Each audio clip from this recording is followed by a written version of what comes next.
तो भारत की आंतरिक सुरक्षा के लिए एक सबसे बड़ी चुनौती बना हुआ एक मुद्दा जो हाल ही में बहुत ज़्यादा चर्चा में रहा, काफ़ी बड़े स्तर पे जान और माल की हानि हुई, एक लंबे समय से अराजकता की स्थिति बनी रही, वो है मणिपुर हिंसा। आज के सेशन में आप सभी को मैं समझाने का प्रयास करूंगा कि मणिपुर हिंसा के पीछे की वजह क्या है, मणिपुर की जातीय संरचना क्या है, क्यों मैतेई समुदाय के द्वारा एसटी दर्जे की मांग की जा रही थी और साथ ही कैसे इसका विरोध हो रहा था, क्या कारण था कि जनजातीय समूह जो थे मैतेई समूह के एसटी दर्जे के मांग देने के विरुद्ध थे, लगातार ये डिमांड, और इसके बाद कैसे सांप्रदायिक हिंसा में ये कन्वर्ट हो गया। इसको सांप्रदायिक हिंसा कहें या फिर इसको हम जनजातीय हिंसा कहें, है ना, जनजातीय हिंसा में ये पलट गया। और एक बार मैं ये भी समझाने का प्रयास करूंगा कि किस प्रकार से एसटी सूची में शामिल करने की क्या प्रक्रिया होती है, कैसे राज्य सरकारें जनजातियों को अनुसूचित जनजाति में शामिल करने के लिए जो है अनुशंसा करती हैं, इसको लेकर के क्या क्या प्रोसीजर है। आर्टिकल 341 342 के तहत भारत के जो राष्ट्रपति हैं, राष्ट्रपति कार्यालय है, वो किस तरीके से इसको लेकर के काम करता है, इसको भी समझाने का प्रयास करेंगे। और हाल ही में अशांति क्यों उत्पन्न हो गई, क्या कारण रहा कि इतने बड़े स्तर पे अशांति आपकी जो है इस्टेब्लिश हो गई, ठीक है। और इसके बाद जो है एक बार मणिपुर के भूगोल को भी समझेंगे, मणिपुर के हिंसा के इतिहास को भी समझने का प्रयास करेंगे हम लोग, और इसके बाद जो है हम समझने का प्रयास करेंगे कि इस समस्या के आने वाले समय में फिर से इस तरीके का दोहराव ना हो, इसको लेकर के क्या जो है समस्या का निदान किया जा सकता है, किस तरीके से चीज़ों को लेकर के इस्टेब्लिश किया जा सकता है, ठीक है। तो आज चलिए हम लोग एक बार ध्यान से समझने का प्रयास करते हैं। देखिए पूरा का पूरा जो मामला है मणिपुर हिंसा का, इसकी पृष्ठभूमि जो है आपकी दो जनजातियों के बीच संघर्ष का पूरा मामला है, ठीक है। दो जनजातियों के संघर्ष के पीछे की कहानी है। ये जनजाति कौन कौन सी है, एक कुकी जनजाति और दूसरी है मैतेई समुदाय। मैतेई समुदाय और जो आपकी कुकी जनजाति है, देखा जाए तो आमतौर पे जो मणिपुर है यहाँ पे 33 ट्राइबल्स जनजातियां रहती हैं, 33 या 34 के आसपास टोटल यहाँ पे जनजातियां रहती हैं, जिसमें मुख्य रूप से 3 ही है आपकी, ठीक है। 3 कौन कौन सी हैं सब कुछ समझेंगे एक एक करके, इत्मीनान से बस पूरे सेशन को आप समझते जाइए, मैं हर एक मुद्दे पर चर्चा करूंगा, ठीक है। तो दरअसल मैतेई जनजाति जो आपकी है ये एसटी दर्जे को लेकर के मांग कर रही है, ये समुदाय, ठीक है। एक बार समझिए इसको, मैटर को सभी बच्चे। ये मैतेई समुदाय जो आप देख पा रहे हैं, ये समुदाय लगातार एसटी दर्जे की मांग कर रहा है, ये मांग कर रहे हैं, ये विरोध कर रहे हैं, ठीक है। तो एक बार पहले हम जातीय जो है पूरे के पूरे मामले को समझते हैं कि यहाँ पर क्या स्थिति है, कैसे यहाँ पे पूरा का पूरा जातीय समीकरण है, कैसे यहाँ का ज्योग्राफिकल है, इन सभी को समझने का प्रयास करते हैं, ठीक है। और फिर क्यों मांग की जा रही है। देखिए मणिपुर जो है, आप इसको एक बार समझिए। मणिपुर के बारे में मैं मानचित्र में आता हूँ। सबसे पहले मणिपुर का मानचित्र समझते हैं। ये आप देख पा रहे होंगे मणिपुर का मानचित्र है, ये वैसे राजनीतिक मानचित्र है। मैं राजनीतिक मानचित्र से आपको एक बार मणिपुर का एक मानचित्र यहाँ पे लेकर के आता हूँ। ये आप देखिए, ये देखिए, ये भारत का मानचित्र है। भारत के उत्तर पूर्वी राज्य में ये घटना है, ठीक है। और उत्तर पूर्वी राज्य हमेशा जो है कोई ना कोई जो है आंतरिक सुरक्षा की चैलेंजेस से, लगभग ये जो 7 के 7 स्टेट है, कहीं ना कहीं कोई ना कोई समस्या यहाँ पर बनी ही रहती है, चाहे वो नागा विप्लववाद की समस्या हो, चाहे आपस में सीमा विवाद हो। असम और अरुणाचल के बीच में अभी आपको पता होगा कि सीमा विवाद आपका शांत हुआ। इससे पहले त्रिपुरा और मिजोरम के बीच में काफ़ी लंबे समय से सीमा विवाद था। तो कोई ना कोई मुद्दा यहाँ पे चर्चा में रहता है, और यहाँ पे इसके पीछे का कारण है जनजातियाँ बहुत ज़्यादा रहती हैं और बहुत सारी प्रॉब्लम्स हैं वहाँ पर, लंबे समय से, आज़ादी के बाद से ही इशू हैं ये आपके। ये इशू भी आज़ादी के बाद से ही आपका लगातार बना हुआ था। तो यहाँ पे ये देखिए, ये आपका भारत का मानचित्र है, इसमें ये आप देखेंगे ये मणिपुर का मानचित्र है नॉर्थ ईस्ट में। तो मणिपुर में यदि आप इसको भौगोलिक तौर पे देखें तो 3 तरफ से ये ऊपर नागालैंड है, इसके नागालैंड, ठीक है। यहाँ पे देखें तो असम है इस तरफ, इसके पश्चिम में असम है। नीचे देखेंगे तो यहाँ पे मिजोरम है, मिजोरम है। तो 3 तो भारतीय राज्य हैं। इधर अंतर्राष्ट्रीय सीमा लगती है म्यांमार से, म्यांमार से। ये तो इसकी भौगोलिक स्थिति है। अब यहाँ पे देखेंगे तो ज़्यादातर पहाड़ियाँ हैं, लगभग 90% तो पर्वतीय क्षेत्र है। 90% ये पर्वतीय है। आप लोग को इंडियन ज्योग्राफी वाले सेगमेंट पे आपने पढ़ा है ना, मणिपुर पहाड़ियाँ, कई सारी पहाड़ियों से घिरा हुआ है। बीच का जो क्षेत्र है इसका, ये सेंटर वाला जो क्षेत्र आप देख पा रहे हैं, ये क्षेत्र इसका कैसा है, ये घाटी का क्षेत्र है, लगभग घाटी का क्षेत्र। तो ज्यादातर लोग जो रह रहे हैं वो इसी घाटी में रह रहे हैं, और इस घाटी का नाम है इम्फाल वैली। क्या बोलते हैं इसको, इम्फाल। मणिपुर की जो राजधानी है इम्फाल, वो भी यहीं पर है, और ज्यादातर समुदाय आपका कहाँ रहता है, यहीं पर रहता है। ठीक है, ये ध्यान रखिए। आमतौर पे इसको इस तरीके से कई बार इसके बारे में चर्चा करते हैं कि भाई मणिपुर राज्य जो है एक फुटबॉल स्टेडियम की तरह है, जिसके मध्य में क्या है, आपका सेंटर में क्या है, एक घाटी है, एक बड़ा सा मैदान है, खेल का मैदान की तरह है, और आसपास चारों तरफ से इसको क्या रखा है, पर्वतीय क्षेत्रों ने घेर रखा है। ठीक है, तो इसको एक फुटबॉल के मैदान की तरह कई बार आप सुनते होंगे। तो मणिपुर का लगभग 10% भूभाग आपका घाटी है। अब इसी को जूम आउट करते हैं घाटी वाले क्षेत्र को। ये देखिए आपका ये वाला क्षेत्र, आपका ये है इम्फाल सिटी, यहीं पर है आपका, ये है इम्फाल। ठीक है, इधर, और कई सारे यहीं पर ज्यादातर मैतेई समुदाय रहता है। इस क्षेत्र में ज्यादातर रहने वाला समुदाय कौन सा है, मैतेई समुदाय। ठीक है, तो यहां पर लगभग आपको ये ध्यान रखना है। ठीक है, इसमें जो, अब इसके बाद एक बार समझने का प्रयास करिएगा। यहां पे जो टोटल, ये तो आपका ज्योग्राफी हो गया। एक बार समझते हैं यहां पे जो जनजातियां हैं, टोटल लगभग 33 या 34 ट्राइब हैं आपकी यहाँ पे मणिपुर में। ठीक है, जिनमें से 3 प्रमुख जनजातियां, एक तो मैतेई है आपकी, दूसरी नागा है, कुकी है ना। नागालैंड वाले क्षेत्र में नागा कुकी जनजातियों का बाहुल्य है, यहाँ पे अल्पसंख्यक जनजातियां हैं। कैसी हैं, अल्पसंख्यक जनजातियां हैं। तो इसमें ये आपका मैतेई समुदाय है। ठीक है, अब इसके बारे में 3-4 चीजें समझ लीजिए। एक तो इम्फाल घाटी में इनका दबदबा है, इम्फाल घाटी में दबदबा है इनका। लगभग टोटल देखा जाए 64% से ज्यादा आबादी आपकी यहाँ पर है। पूरे प्रदेश में सबसे बड़ी जो जनजाति समुदाय है, मैतेई जनजाति समुदाय। कौन सी है, मैतेई जनजाति समुदाय। तो ज्यादातर इनका जो है इम्फाल घाटी में ज्यादातर ही है, और इनमें से ज्यादातर आपके हिंदू हैं। ठीक है, धार्मिक तौर पे देखें, धार्मिक संरचना की बात करें तो ज्यादातर यहाँ पे हिंदू हैं।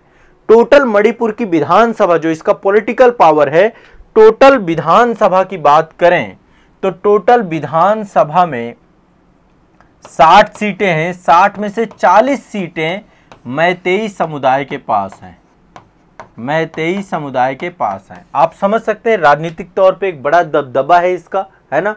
इसके अलावा यदि आप देखें तो जो प्रदेश का 90% हिस्सा जो पर्वतीय क्षेत्र है, वहां पर पहाड़ियों पर लगभग जो है 35% से अधिक एसटी जनजाति जो दर्जा जिनको प्राप्त है, जैसे नागा और कुकी जनजाति है, इनको क्या प्राप्त है, अनुसूचित जनजाति का दर्जा। आप सभी जानते हैं शेड्यूल्ड ट्राइब है हमारे, अनुसूची 5 और 6 बनाई गई है। तो शेड्यूल्ड ट्राइब है आपकी, शेड्यूल्ड ट्राइब का दर्जा मिला हुआ है। वो ज्यादातर पहाड़ों में रहते हैं। ठीक है, लेकिन आप देखेंगे तो उनके मात्र 20 विधायक हैं। तो राजनीतिक तौर पे देखें तो ये आपका एक सक्षम समुदाय है, यहाँ पर बड़ा प्रतिनिधित्व रखता है आपका। ठीक है, अब इसमें ज्यादातर हिंदू समुदाय है, लेकिन साथ ही मुस्लिम समुदाय का भी यहाँ पर काफी बड़े स्तर पे। ठीक है, 33 दर्जा प्राप्त जनजातियां हैं यहाँ पे, जिसमें से नागा जनजाति, कुकी जनजाति बड़ी जनजाति है। अब नागा और कुकी के बारे में बात करें, ये 2 जनजातियां हैं, ये बड़ी जनजातियां हैं 33 में से, जिनको एसटी का दर्जा प्राप्त है, एसटी का दर्जा प्राप्त है। मैतेई एक गैर, मतलब इसको दर्जा नहीं मिला अभी तक। मैतेई को अनुसूचित जनजाति है, तो जनजाति ये भी, लेकिन अनुसूचित जनजाति का दर्जा नहीं प्राप्त है, अनुसूचित जनजाति का दर्जा नहीं प्राप्त है। लगातार मांग चल रही है, 2012 से लगातार डिमांड कर रहे हैं लोग कि भैया हमें भी दर्जा दे दो। उसी के पीछे पूरा आप यही पृष्ठभूमि आप जब समझ पाएंगे तो पूरे मैटर को जान जाएंगे। ठीक है, तो 2012 से ये लगातार डिमांड कर रहे हैं कि भैया हमें क्या करो, मांग। इनके एक संस्था है मणिपुर अनुसूचित जनजाति मांग समिति, scheduled tribe demand committee of Manipur, STDCM बोलते हैं। अभी कुछ मैं संस्थाओं के नाम लूंगा जो चर्चा में आएंगी। STDCM, ठीक है, हिंदी में आप लिख सकते हो मणिपुर अनुसूचित जनजाति मांग समिति। ठीक है, तो मैतेई लोगों के लिए एसटी के दर्जे की मांग चल रही है। कब से मांग चल रही है, 2012 से। ये मतलब थोड़ा सा इसकी मांग तो काफी पहले से चल रही है, लेकिन मांग जो है बहुत प्रखर हो गई आपकी। फिर इसके बाद मैतेई समुदाय के लोग हाई कोर्ट चले गए, मणिपुर हाई कोर्ट चले गए, ठीक है। और जब मणिपुर हाई कोर्ट गए तो अभी हाल ही में मणिपुर हाई कोर्ट के द्वारा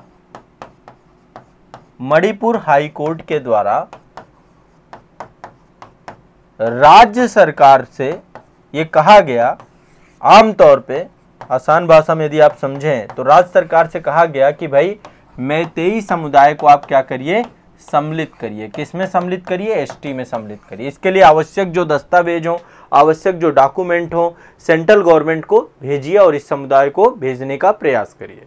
इसके बाद ही हिंसा बहुत तेजी से फैली है। इसके बाद 2 मई को आयोजन बुलाया गया, किसके द्वारा बुलाया गया ये भी बताऊंगा। फिर 3 मई से बड़े स्तर पे आगजनी और बड़े स्तर की जो सांप्रदायिक हिंसा है, जनजातीय हिंसा है, वो यहाँ पे फैल गई। अब दरअसल देखिए मैतेई समुदाय का कहना क्या है। मैतेई समुदाय ये कह रहा है कि भाई जब 1949 में हम भारत संघ में विलय हुए, मतलब जब मणिपुर 1949 में भारत संघ में मिला, तो मैतेई को जनजाति की मान्यता इससे पहले प्राप्त थी। मतलब अंग्रेजों ने मैतेई को जो है जनजाति का दर्जा दे रखा था।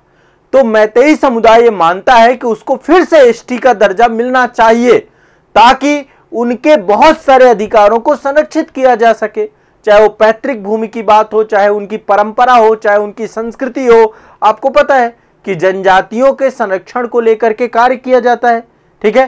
तो पैतृक भूमि, परंपरा, उसकी संस्कृति, कल्चर, इसके लिए जनजातियां बहुत ज्यादा क्या होती हैं, बहुत ज्यादा सेंसिटिव होती हैं, संवेदनशील होती हैं।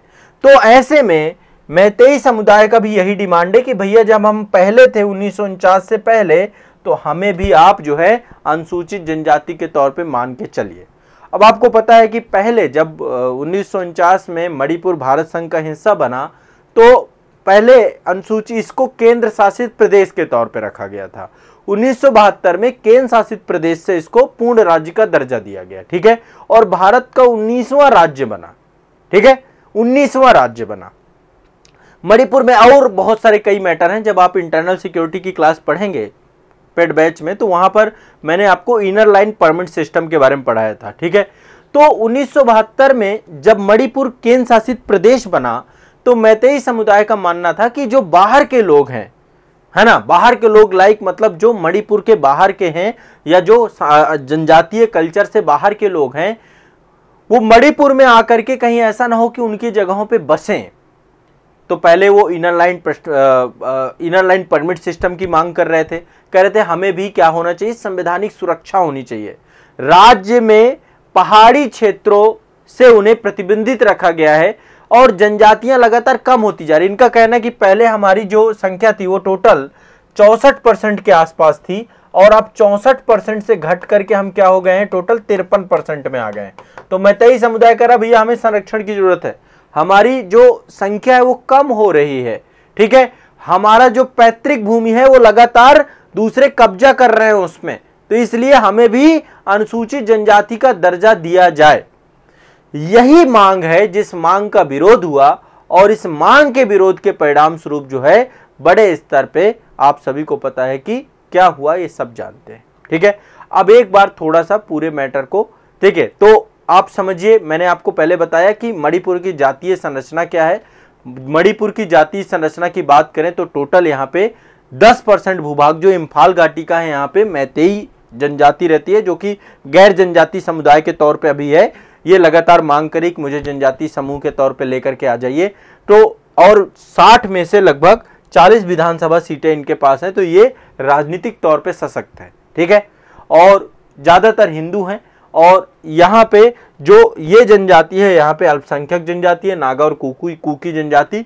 तो ये जो पूरा का पूरा मामला था, मैतेई जनजाति और नागा और कुकी जनजातियों के बीच जो है लगातार ये आगजनी हिंसा, ठीक है, ये पूरा मामला है। तो नागालैंड लगातार, नागालैंड में आपकी ये जनजातियां काफी ज्यादा हैं, नागालैंड का यहाँ पे जिक्र नहीं है।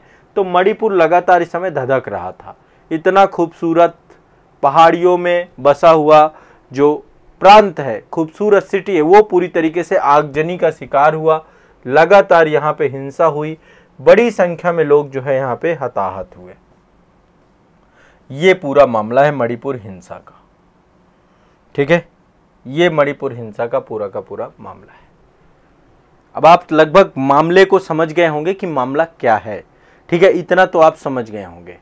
ठीक है, मैतेई लोग क्या कर रहे हैं, एसटी दर्जे की मांग कर रहे हैं। 2012 से लगातार मांग चल रही है। अब एक बार समझते हैं कि पूरा मैटर हुआ क्या, मतलब अचानक से कैसे हो गया।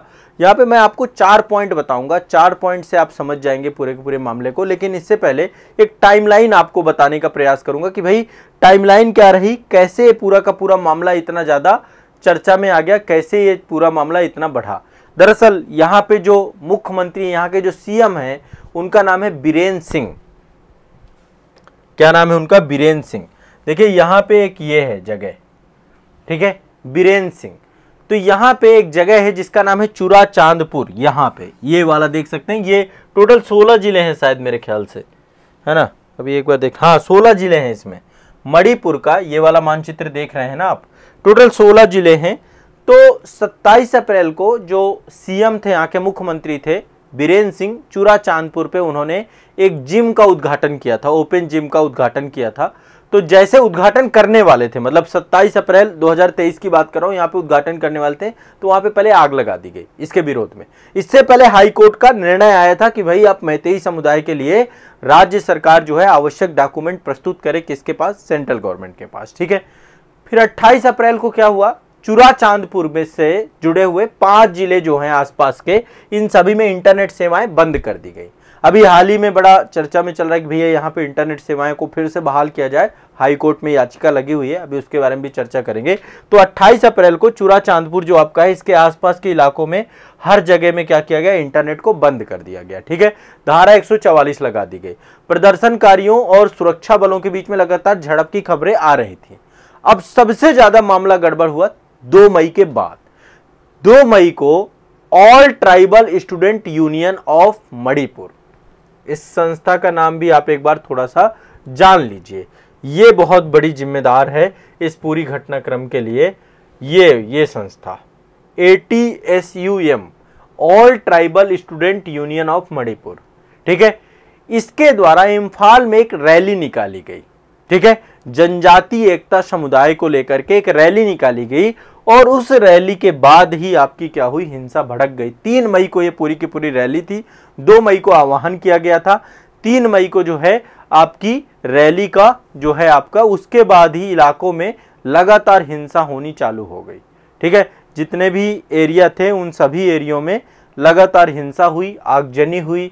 ठीक है, ये आप देख सकते हैं, ये आपका जितने भी इलाके हैं, सारे के सारे इलाके, ये इम्फाल घाटी में आपका जो है यहाँ पे रैली निकाली गई थी। और 3 मई को, मतलब यहीं से 3 मई से ही पूरी की पूरी आगजनी की घटना और ये सारी चीज़ें होने लग गई। अब जैसे ये घटना हुई तो हिंसा को रोकने के लिए सेंट्रल गवर्नमेंट को, आप सभी जानते हैं कि सेंट्रल गवर्नमेंट आर्टिकल 355 के तहत सेंट्रल गवर्नमेंट के पास ये दायित्व होता है कि वो राज्य की सुरक्षा करे, है ना। राज्य को, मतलब जितने भी हमारे 28 राज्य हैं और केंद्र शासित प्रदेश हैं, इनके सुरक्षा का दायित्व किसके पास है? सेंट्रल गवर्नमेंट के पास। किसके तहत? आर्टिकल 355 के तहत, अनुच्छेद 355 एक बार बेयर एक्ट में जाके पढ़ लीजिएगा। ठीक है, तो हिंसा को रोकने के लिए सेना भेजी गई, CRPF भेजी गई, असम राइफल्स के जवान भेजे गए, राज्य पुलिस भेजी गई, रैपिड एक्शन फोर्स भेजी गई, दुनिया भर की फोर्स यहाँ पर पहुंच गई। लेकिन इसके बावजूद भी हिंसा नहीं रुकी। लगातार यहाँ पर लोगों के घरों को जलाया गया, वाहनों को जलाया गया, रोडों में ये हालात थे। मतलब आप देख सकते हैं रोड की स्थिति क्या थी, ये था, चारों तरफ आग ही आग, आगजनी, बड़ी संख्या में लोग यहाँ पे मारे जा रहे थे। ठीक है, सबसे बड़ी घटना चूड़ाचांदपुर में भीड़ ने पुलिस कर्मियों पे भी हमला किया, बड़े स्तर पे पुलिस कर्मियों पे हमला किया गया, घात लगाकर अधिकारियों को मारा गया, कई सारे लोग घायल हो गए। फिर मुख्यमंत्री बीरेन सिंह के नेतृत्व में राज्य के मंत्रियों का एक प्रतिनिधि मंडल जो है अमित शाह जी से मिला। 14 मई को वहां के जो मुख्यमंत्री हैं वो गृह मंत्री के पास आए, अमित शाह जी के पास आए। इसके बाद जो है फिर घटना अभी भी रुकने का नाम नहीं ले रही है। ठीक है, सुगनू और फाइंग वाले क्षेत्र में फिर से हिंसा चालू हो जाती है, पुलिसकर्मी सहित फिर से काफी लोग मारे जाते हैं। मतलब अब ये पूरी की पूरी जनजाति हिंसा एक तरफ जनजाति के साथ भी हो रही है, पुलिस और जो हमारे सुरक्षा बल हैं इसको रोकने का प्रयास कर रहे हैं तो उनके ऊपर भी हमला हुआ। इसके बाद 29 मई को गृह मंत्री अमित शाह जी मणिपुर पहुंचते हैं, राजधानी इंफाल में पहुंचते हैं। चूंकि सरकार यहाँ पे जो है आपकी जो हमारी रूलिंग पार्टी है उसी के, तो गृह मंत्री अमित शाह मणिपुर पहुंचते हैं, इसकी राजधानी इंफाल पहुंचते हैं। और इसी टाइम पीरियड पे काफी सारे लोग सामने आए, जैसे कि लाइक आप लोगों ने देखा होगा जो हमारी ओलंपिक पदक विजेता हैं, है ना, MC मैरी कॉम, उनके द्वारा ट्वीट किया गया। मीराबाई चानू ने कहा कि भैया इस मुद्दे को जल्दी जल्दी सुलझाइए नहीं तो हम पदक वापस कर देंगे। तो सरकार पे लगातार दबाव बन रहा था इस हिंसा को सुलझाने का। सरकार देखो कोई भी गवर्नमेंट चाहती है कि समस्या का समाधान किया जाए, लेकिन कई बार क्या होता है चीजें, लेकिन अब ये पूरा का पूरा मामला सरकार के इतने सारे एक्शन काफी लंबे समय तक चला, अभी भी कंटिन्यूअस वहां पे तनाव की स्थिति है, लेकिन अभी स्थिति कंट्रोल में है पूरी तरीके से, ठीक है। तो लगातार बहुत सारे जो वहां से नॉर्थ ईस्ट के लोग थे उनके द्वारा दबाव बनाया गया। फिर इसके बाद जो है अमित शाह जी 1 जून के दिन जो है उन्होंने जो इम्फाल में राहत शिविर बहुत सारे बनाए गए थे वहां का दौरा किया, लोगों को बोला जो हिंसा में व्याप्त हैं देखिए आप सरेंडर कर दीजिए। इसके बाद जो है धारा 144 को मतलब लगातार वहां पे लगा के रखा गया, तो कंडीशंस खराब होती गई, लगातार गांव के गांव जला दिए गए, ड्रोन से हमले किए गए, ड्रोन से निगरानी की गई, ऐसी भी बहुत सारी चीजें सुनने में आई हैं। तो मणिपुर की स्थिति बहुत ज्यादा जो है एक आरक्षण के मुद्दे को लेकर के काफी ज्यादा जो है भयावह बन गई और ये हिंसा अपने आप में बड़ी शर्मनाक हो गई, ठीक है। तो यहाँ पे आपने समझा कि मैतेई समुदाय जो है उसकी डिमांड ने किस तरीके से पूरे क्षेत्र में आगजनी हुई। तो मामला क्या है, एक बार मामले को थोड़ा सा समझने का प्रयास करिए। 3-4 पॉइंट मैं यहाँ पे बताऊंगा, इन 3-4 पॉइंट से आप समझ जाएंगे कि मणिपुर में इतना हुआ कैसे। देखो मणिपुर की जितनी भी आबादी लगभग 38 लाख के आसपास यहाँ पे लोग हैं, 38 लाख के लोगों में से सबसे बड़ा समुदाय मैतेई समुदाय है, ठीक है, ठीक है। ज्यादातर कहाँ रहते हैं, इम्फाल घाटी में रहते हैं, ठीक। मणिपुर हाईकोर्ट ने क्या किया, राज्य सरकार को आदेश दिया कि भैया जो मैतेई समुदाय है इसको ST का दर्जा दिया जाए। इसका विरोध कौन कर रहे थे, कुकी और नागा जनजाति के लोग कर रहे थे। विरोध का कारण भी अभी मैं आपको बताऊंगा कि क्या कारण रहा होगा विरोध का, लेकिन लगातार नागा और कुकी जनजाति या जो आरक्षण का दर्जा प्राप्ति जनजाति हैं उनको जो ST का दर्जा प्राप्ति जनजातियां हैं उनके द्वारा विरोध किया जा रहा था। ये मांग क्यों कर रहे हैं, ये कह रहे भैया 1949 से पहले हम क्या थे, हम ST ही थे। मैतेई समुदाय कह रहा है कि 1949 से पहले हम ST थे, ठीक है। जब रियासत थी यहाँ पे हमारे राजा बोध सिंह थे, पहले यहाँ पे राजा बोध सिंह थे, तो उस समय हमें ST का दर्जा ही प्राप्त था, ठीक है। लगातार आजादी के 75 साल के दौरान हमारी आबादी घटी है, हमारे आसपास के क्षेत्रों में लोगों का बसावट हो रहा है, ऐसे से हमारी सांस्कृतिक पहचान खोई जा रही है।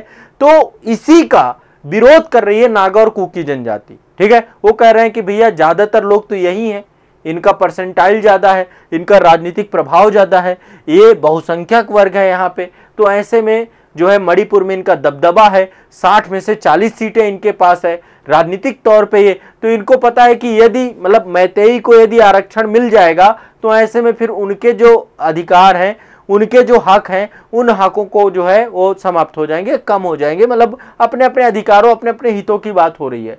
तो इस कारण से पूरा मुद्दा आरक्षण का है, ST जनजाति को बनाने को लेकर के है, और इसी कारण से जो है ये पूरा का पूरा मामला गड़बड़ हुआ है, ठीक है। इससे पहले थोड़ा देखो पॉलिटिकल भी मामला है। वहां के जो मुख्यमंत्री हैं वीरेंद्र सिंह, आए दिन जो है उनके द्वारा भी कई बार जो है पॉलिटिकल स्टेटमेंट दिए गए कि नागा और कुकी जनजाति के लोग घुसपैठिए हैं, है ना, क्योंकि मैतेई जनजाति का दबदबा है, तो कई बार जो है ऐसे स्टेटमेंट भी आते रहते हैं, और उस कारण से पूरा का पूरा मामला हुआ। और इसीलिए आप सोचिए, चूंकि मैतेई समुदाय का इतना ज्यादा प्रभाव है, इसलिए यहाँ पे हिंसा इतनी ज्यादा प्रभावित हो गई, इतनी बड़ी हो गई है पूरी की पूरी हिंसा, इतनी शायद नहीं होती, ठीक है। तो एक जनजातीय आरक्षण का मुद्दा, ST का दर्जा का मुद्दा पूरे प्रदेश को आग में झोंक देता है, ठीक है। तो मैंने पहले तो आपको ये चीज क्लियर कर दी कि ये क्यों मांग रहे हैं। ये कह रहे हैं कि भैया हमें संवैधानिक सुरक्षा की जरूरत है। मैतेई समुदाय कह रहा है कि भैया हम पहले 1949 से पहले जब भारत संघ में मिले थे, इससे पहले ST थे, ठीक है, ये ध्यान रखिएगा। मैतेई समुदाय का क्या कहना है कि 1949 से पहले हम क्या थे, एसटी ही थे, इसलिए हमें अगेन एसटी का दर्जा दे दिया जाए ताकि हमारी परंपराएं, हमारी भूमि, हमारे जो अधिकार है वो फिर से सुरक्षित रह सकें, हमारी संस्कृति सुरक्षित रह सके, है ना।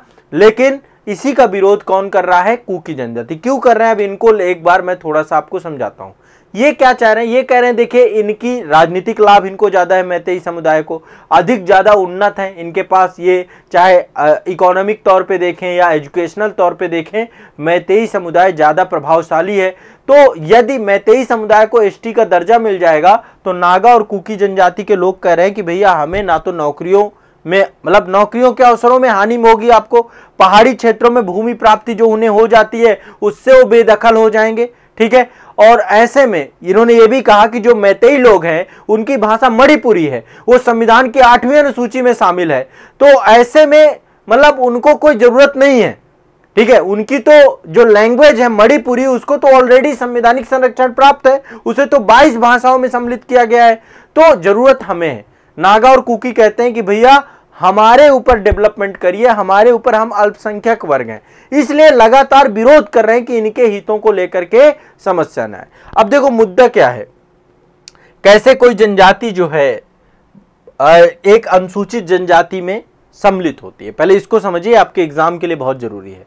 देखिए आमतौर पे राज्य सरकारों के द्वारा जो स्टेट गवर्नमेंट होती है वो अनुसूचित जनजाति की सूची में शामिल करने की अनुशंसा करती हैं। किससे करती हैं, केंद्र सरकार से, ठीक है। केंद्र सरकार के द्वारा एक मंत्रालय है जनजातीय कार्य मंत्रालय, तो जब राज्य सरकार अनुशंसा करती है, आवश्यक डॉक्यूमेंट, आवश्यक जो भी उसको लेकर दस्तावेज होते हैं वो सेंट्रल गवर्नमेंट को देती है, तो जो आपका अनुसूचित जनजाति कार्य मंत्रालय है वो उसकी समीक्षा करता है, ठीक है। समीक्षा करने के बाद फिर वो जाता है गृह मंत्रालय, होम मिनिस्ट्री, वहां पे रजिस्ट्रार जनरल का अनुमोदन, वहां पे उसको जो है रजिस्ट्रार जनरल के पास जाकर के वहां से उसको अनुमोदित होना होता है। अनुमोदन होने के बाद ये भेजा जाता है आयोग को, एक लंबा प्रोसीजर है, ध्यान रखिएगा। सबसे पहले स्टेट गवर्नमेंट क्या करेगी, अनुशंसा करेगी। यही बात हाई कोर्ट ने बोला था कि मैतेई जनजाति के लिए आप आवश्यक डॉक्यूमेंट भेजिए सेंट्रल गवर्नमेंट को, तो पहले कहां जाएंगे, अनुसूचित जनजाति कार्य मंत्रालय, उस मंत्रालय के द्वारा उसकी समीक्षा की जाएगी। समीक्षा के बाद वो होम मिनिस्ट्री जाएंगे, गृह मंत्रालय, वहां पे रजिस्ट्रार जनरल के अनुमोदन होते हैं। उसके अनुमोदन के बाद राष्ट्रीय अनुसूचित जनजाति आयोग के पास जाएगा, ठीक है। आयोग भी अपनी रिपोर्ट बनाएगा, रिपोर्ट बना करके कैबिनेट को देगा, तो केंद्रीय मंत्रिमंडल के सम्मुख प्रस्तुत होता है और अंतिम निर्णय केंद्रीय मंत्रिमंडल का होता है, ठीक है। ध्यान रखिएगा, जब केंद्रीय मंत्रिमंडल एक बार इसको फाइनल कर देता है, आदेश दे देता है कि हाँ भाई इस जनजाति को आप अनुसूचित जनजाति बनाइए, तो आपको पता है इसको लेकर के संसद में फिर एक विधेयक आता है, एक कानून आता है बकायदा, ठीक है। संसद में एक विधेयक आता है, और जब वो विधेयक आता है, उस विधेयक के तहत जब विधेयक लोकसभा और राज्यसभा से पारित हो जाता है, सोचिए कितना लंबा प्रोसीजर है। जब वो विधेयक आपका क्या होगा, क्योंकि देखिए ऑलरेडी कानून बना हुआ है, संविधान में अनुसूचित जाति आदेश 1950 और संविधान अनुसूचित जनजाति आदेश 1950 है, मतलब एससी और एसटी के लिए ऑलरेडी एक आपकी लिस्ट बनी हुई है जहां पे लिखा हुआ कि ये जनजातियां जो है आपकी एसटी हैं। तो संविधान में अनुसूचित जनजाति आदेश, उसमें संशोधन करना होता है, इसलिए विधेयक आता है, ये एक संशोधन विधेयक के तौर पे आता है सारा का सारा, ठीक है। और संशोधन विधेयक फिर लोकसभा में पारित होगा, फिर राज्यसभा में पारित होगा, फिर इसके बाद राष्ट्रपति कार्यालय पे जाएगा, और राष्ट्रपति जो है आर्टिकल 341, 342 के तहत अंतिम निर्णय लेते हैं, ठीक है। तब जाकर के वो एसटी में बनता है। इतना लंबा प्रोसीजर है। इसी की डिमांड थी, इसी को लेकर हाई कोर्ट ने गाइडलाइन जारी किया था, इसी को लेकर हाई कोर्ट ने कहा था, ठीक है। तो ये आपको पूरा का पूरा मामला समझना है, ठीक है। तो मणिपुर में लंबे समय से इनर लाइन परमिट सिस्टम की भी मांग चल रही थी कि भैया हमें, ताकि मतलब पहाड़ी क्षेत्रों से कह रहे हैं कि पहाड़ी क्षेत्रों से प्रवासियों की घुसपैठ हो रही है, इनके क्षेत्रों में नशीले पदार्थों की भी समस्या है, वहां पे अफीम की खेती बड़े स्तर पे हो रही है, ऐसे करके कई सारे आरोप लगाए जा रहे हैं, ठीक है। तो इस कारण से मैतेई समुदाय एसटी की मांग कर रहा है कि भैया एसटी की मांग हो जाएगी तो कम से कम हमारे ऊपर, हमारा भी जो हमारे अधिकार है उनको जो है, जो संवैधानिक प्रोटेक्शन है वो हमें मिल पाएगा, ठीक है। तो ये आपको ध्यान में रखना है, ठीक है। चलिए, ये आप समझ गए, क्लियर है, स्पष्ट है, कोई दिक्कत नहीं है, इतना समझ में आया सभी को? एक बार थोड़ा सा बताएं, क्लियर है, स्पष्ट है कि नहीं है? हाँ, लगभग आमतौर पे आप लोगों को थोड़ा बहुत समझ में आया होगा।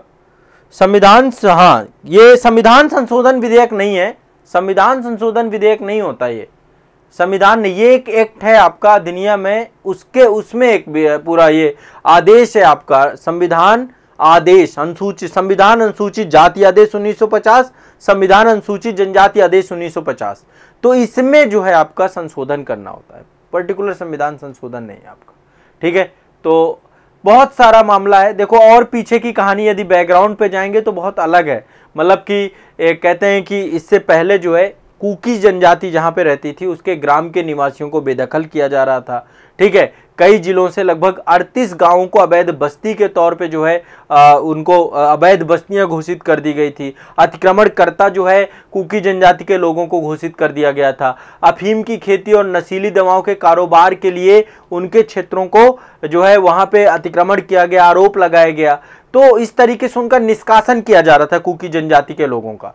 तो कुकी जब वहां से निष्कासित हो रहे थे, अनुच्छेद 371 आपका जो है प्रोटेक्ट करता है, मतलब उनके लिए अलग से मणिपुर के लिए आर्टिकल 371C में लिखा गया है कि भैया मणिपुर की जो विधानसभा में एक समिति जो है, मतलब राज्य में जो पहाड़ी क्षेत्र है, पहाड़ी क्षेत्र के उसको स्वायत्तता प्राप्त है, वो डिसीजन लेंगे कि क्या कारण होंगे, ये सारी चीजें।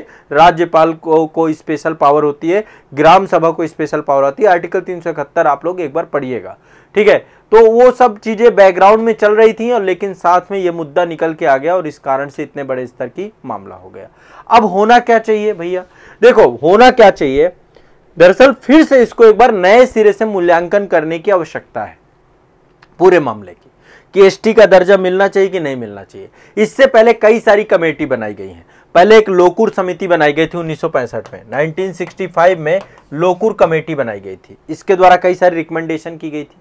इसने कहा भैया एसटी के लिए 5 लक्षण होने चाहिए, आदिम लक्षण होने चाहिए, विशिष्ट संस्कृति होनी चाहिए, भौगोलिक अलगाव होना चाहिए, बड़े पैमाने पर समुदाय के साथ संपर्क और संकोच होना चाहिए, पिछड़ापन होना चाहिए। ये सारी चीजें एसटी के लिए मतलब उन्होंने पैरामीटर्स दिए थे लोकुर कमेटी ने। इसके बाद भूरिया आयोग बनाया गया 2004 में, 2002 से 2004 में एक भूरिया आयोग बनाया गया था।